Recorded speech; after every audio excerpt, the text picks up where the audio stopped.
Oh boy. Oh boy, have we got something for you this evening, huh? Hey, boy, oh boy. Oh boy, oh boy, oh boy. Saddle up, sit down, and shut up. We got something for you. We got breaking news. Liam Rosenior sacked by Chelsea. What? I didn't even get good value for money out of this trackie. I paid good money for these glasses. What's going on? What's going on?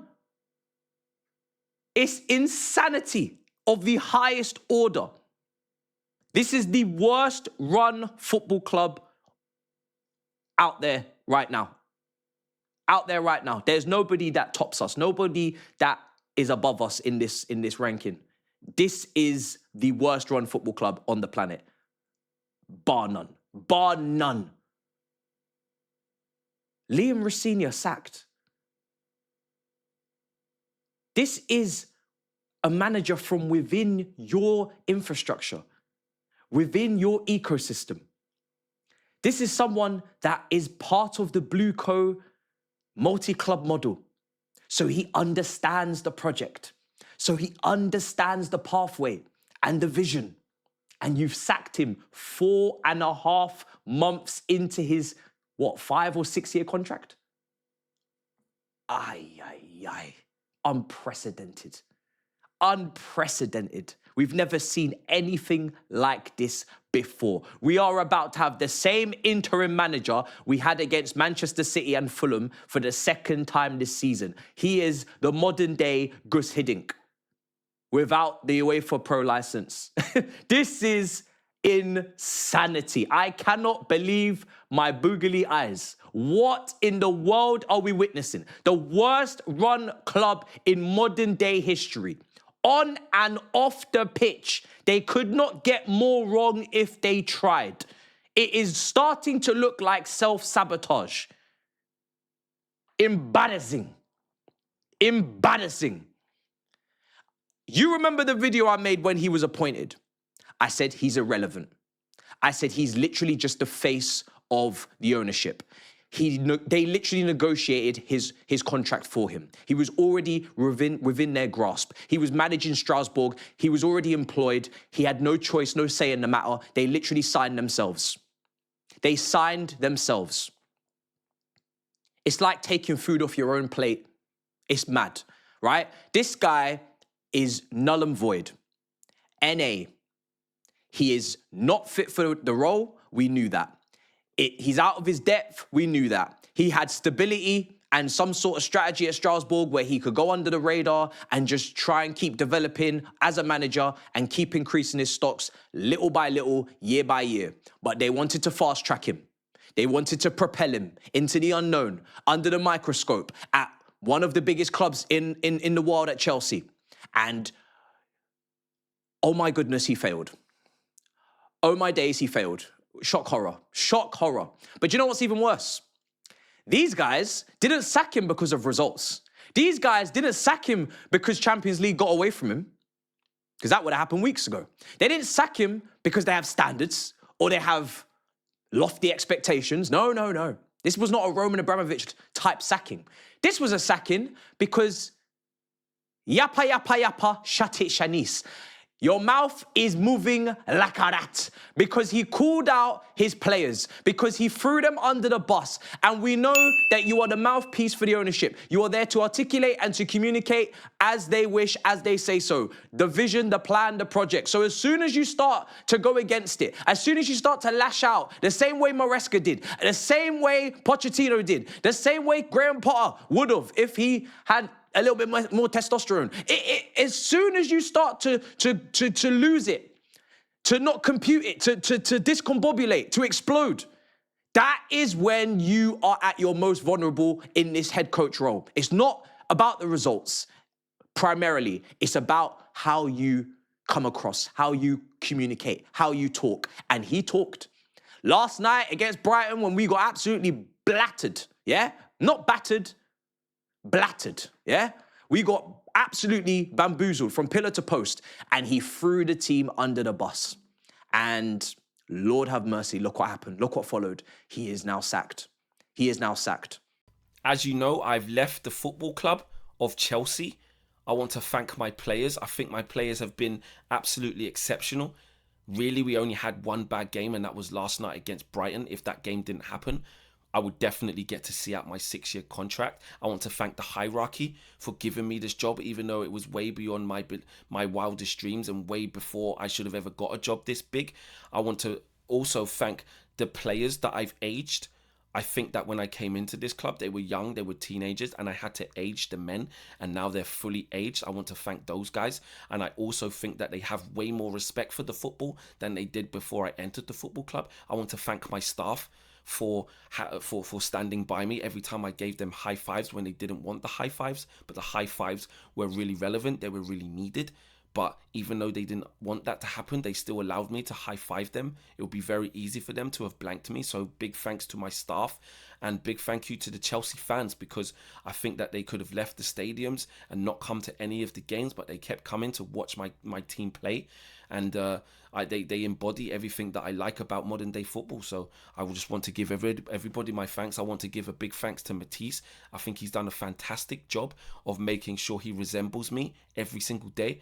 And it's something that I will definitely take away from my experience at the football club. Every time I see Matisse on the internet and on my screen, I will be very heartfelt, very heartwarming that the fact that he will continue to look like me, he cannot change that. He will be reminded of me every single day. So I think that's fantastic. And all of my other Chelsea supporting friends, people like Kweku Afari, people like Sam Obaseki, people like Olivia Bazagla, I would like to thank them for standing by my side. And most of all, I want to thank Rory Jennings, because I don't think we got off on the right foot, but I think it's clear now that Rory can see where my intentions were, even though he wanted me to get sacked before I even had my first game. We did score some goals and we did win some games, and I think that will go a long way in making Rory understand that I'm actually a good manager. So I want to sign out off that note. Thank you, Rory Jennings. Liam Rosenior is gone. Just like that, it is over. It's done. And you know what? It was coming. It was coming. I'm not going to say I feel sorry for him, because, I mean, when you lose that many football matches that quickly, it's done. Do you know what I mean? Like, he couldn't be the manager anymore. Like, he just couldn't. And there is so many things to fix at Chelsea. So many things. So many things. And they just had to start with Liam Rosenior. Now, what next for Chelsea? Who next for Chelsea? Maybe Iriola or these guys. But what you would like to probably think about Chelsea with how they've been moving is that no credible manager will want to go there. But it is still a big club. And the allure of being able to change their fortunes around, similar to Man United, will always be there. Somebody will want to restore Chelsea back to its former glory. And somebody will be naive enough to think that they can change Clearlake, to think that they can be the ones to work under them, until they can't.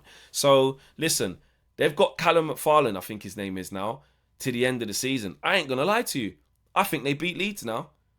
Chelsea, you are back in the race. Yesterday was RIP. Today you just rose from the ashes like the Undertaker, bro. That's it. That's simple. The time under Liam Rosenior was a farce. We all knew what was going to happen, and it got to the point where you couldn't even really dig him out anymore. Shout out Rory. From the minute one, he said he should never be the manager. And yes, obviously, every day people were saying, sack him, sack him, sack him. But that was just to, obviously, he has to go. But he should never have been there in the first place. I'm struggling to work out what was a worse appointment, Igor Tudor or this. Probably Igor Tudor, but you get my drift. Like, you know, when the guy just should never have been in post. It's along them same lines. Like, I was having a conversation today saying that, like, Chelsea are literally on form, like the worst team in the league. The worst team in the league. And if they would have kept Liam Rosenior, they would have been sleepwalking to yet another embarrassing defeat to Leeds, which still may happen. The players ain't great. But I just think with McFarlane and Liam Rosenior out the door, the players weren't having him. They're going to have more of a chance now of doing something to the end of the season. Not getting Champions League, that's done. But, you know, and listen, worse still, they could even still get licks. But Chelsea Football Club need to take this opportunity to look at themselves in the mirror, When I say Chelsea Football Club, I mean the decision makers, Clearlake, Todd Bowley, Egbali, all them man there, and decide whether they want this to continue or not. News of the day. Liam Rosenior has been sacked as manager of Chelsea Football Club. Oh, well. I ain't celebrating. I got no reason to celebrate this crap. Because why are you here anyway? Liam Rosenior being sacked is only just an indictment of how this season has gone. And yes, this video is meant to be about Brighton 3, Chelsea 0. Obviously, that's not really that important anymore. But we will touch on that later on in the video. But for now, we have to talk about the main news of the day, which is that Liam Rosenior has been sacked. And Chelsea dropped a club statement talking about a whole load of BS. This is not a decision the club has taken lightly. However, recent results and performances have fallen below the necessary standards. Like these man even show standards. With so much more to play for this season, everyone at Chelsea wishes Liam every success in the future. You wonder why they care about the FA Cup when they briefed that the Carabao Cup wasn't that important in January. But then I realise we look like we're not even making Europe. So now they just want any brand of Europe. So now suddenly the FA Cup's important.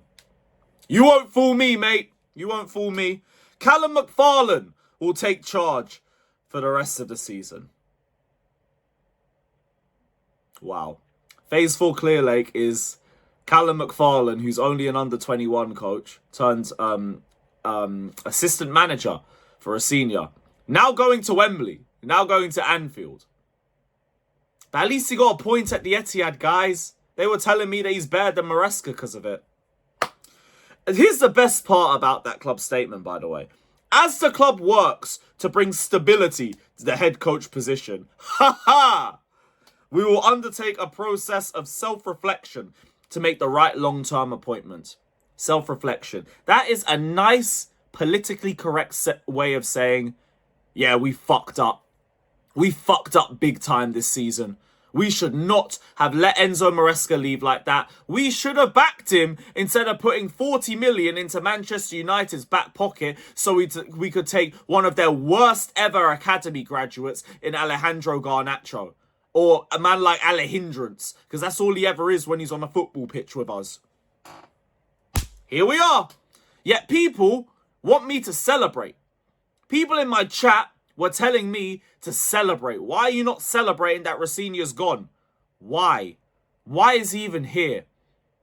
Well, what is the point of his entire time at Chelsea? What was the point of this entire year? You have wasted the entire season off the back of the idiocy and the incompetence and the ego-driven nature of these sporting directors and these owners who patted themselves on the back for Maresca and the team's success and gave them all 60% pay rises instead of giving the manager any backing, any contract renewal, any pay rise, or any of the players they was asking for. Great. Thank you for that. Oh, but Maresca only was speaking to Manchester City. He's a rat. We were speaking to De Zerbi. Maresca also said, if you just give me the same contract extension that these directors have all got, I won't talk to City anymore. Because I would have got the fair reward that you guys are all eating off for his success. Nah. Half of this fan base wanted to sit here and cuss out Maresca and act like he was the only problem in this club because Palmer was being played on the left. Because Reece James wasn't being allowed to overlap. Because, what's his name? Fucking Malo Gusto is not being allowed to overlap. Because Cucurella has the nerve to be our highest goal scorer in the first 4 months of 2025. And we're blaming Maresca instead of blaming our incompetent garbage forwards and their pathetic finishing over the last year. And yes, that includes Palmer when I'm talking about the finishing. You lot wanted to throw the manager under the bus. Now the narrative is that our squad is finished. Our squad is not finished. Our squad has always been a few players away from being a genuine team that can compete on multiple fronts. The problem is Clearlake and Blueco have failed to recruit well enough. They have failed to back the manager. They have failed to progress the squad. And it's all because of their ego-driven nature. That's what the problem is. So The witch is dead. Ding dong, the wicked witch is dead. Today is a good day. Today is a day that we have been dreaming of. Today is a day that I thought would never come. Today is a day which changes the landscape of Chelsea's season from now on. Under Liam Rosenior, we were going to be battered by Leeds at Wembley. Under Liam Rosenior, Tottenham were going to accrue 3 points to potentially survive in their quest for Premier League survival. They were going to accrue those points at Stamford Bridge. It was a guarantee. Tottenham have won once in 36 years at Stamford Bridge, and it was a guarantee under Liam Rosenior that they were going to find the 3 points that they needed. That was going to happen. Now, things are looking a little bit different. Now, look, of course, I'm delighted that Liam Rosenior has gone, but of course I am wise enough to know that Liam Rosenior is a symptom rather than a cause of the problems at Stamford Bridge. Of course, I understand that getting rid of Liam Rosenior won't change everything, but it will change something. And I want Bluco out. I want Daniel Finkelstein out. I want those 2 bozo sporting directors out. I want them all out. But we can't get them out by Sunday by the time we play Leeds. So we have to go for the obtainable goal. What we can do is get rid of Liam Rosenior today, and we have done that. And therefore, today is a good day. Never before have Chelsea had such a talentless manager. Never before have Chelsea had such an underwhelming manager. Never before have Chelsea had such an uninspiring manager. So abject, so average. You know, when you look at Liam Rosenior, you know, don't you? He's not imposing. He's got no presence. He's just so underwhelming, so average in every single way. And Chelsea are not an average club. The job of Chelsea manager is not for the average. The greatest managers to have ever walked the face of the earth have sat in that hot seat. How can we have a world where Liam Rosenior is following in the footsteps of Carlo Ancelotti? Liam Rosenior is following in the footsteps of Antonio Conte. Liam Rosenior is following in the footsteps of the great Jose Mourinho. So the fact that he's gone is a good day because he was so bad. Like so bad. Like Liam Rosenior is undoubtedly Chelsea's worst ever manager. In fact, I think that you can go bigger with him. You know what? You know when I talk about it, I say Chelsea's worst. Where does he rank in the Chelsea pantheon of terrible managers? Is he up there with Avram Grant? Is he up there with Scolari? Is he up there with Andre Villas-Boas? Is he up there with Ian Porterfield? Where does he rank? The truth of the matter is, that's not the fight he's fighting. He is one of the Premier League's worst ever managers. He isn't fighting with being the Chelsea's worst ever manager. He is fighting with Les Reed for being the Premier League's worst ever manager. He is fighting with Ange Postecoglou, Nottingham Forest, for being the Premier League's worst ever manager. He is fighting with Frank de Boer, Crystal Palace, for being the Premier League's worst ever manager. That is where he is. 5 losses in a row without scoring a goal. 5. No goals. 5 defeats. It's the worst for 114 years for Chelsea. And I just don't believe that he ever got the job. And that is why today's a good day, right? I'm singing. I'm celebrating. I might open that bottle of Verve, right? Today is a good day. But it's only half the battle because somebody appointed this pillock. Somebody met Liam Rosenior and went, you're the man for Chelsea. And that person is still at the club. That criminal is still at the club. That person is wanted. There is a target on that person's back. He, and I believe that person is Bedar Agbali, has met Liam Rosenior, interviewed Liam Rosenior, spent some time with Liam Rosenior, looked at Liam Rosenior's track record and has decided to give him a job. He has somehow deduced that sacked by Hull City and taking Strasbourg to 6th in the league is worthy of the Chelsea job. Now, whoever backed that decision, you're fired. Whoever thought Liam Rosenior was the right man for the job, you're fired. And to be totally frank, if you were backing the appointment ever, you're fired. Because it was so clearly an unacceptable appointment. I said on day one we should boo him. I had an argument with Jason Cundy where I said we should boo him on day one. Not because it's Rosenior, but because of what the appointment represents. Liam Rosenior's appointment at Chelsea normalised mediocrity. It proved that we were never, ever going to compete for major silverware under this ownership. I said it at the time. I said the appointment is an acknowledgement that Chelsea are no longer a serious club with serious ambition. And Jason Cundy said to me, how do you know? I said, well, because I know. He went, well, you've never seen him manage in the Premier League, so you don't know. I was like, okay, by that logic, give me the job.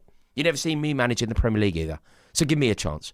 It's pitiful that he ever got the job.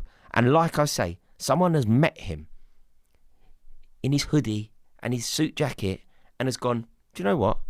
You're worthy of a 6-year deal. You pillock. You utter pillock.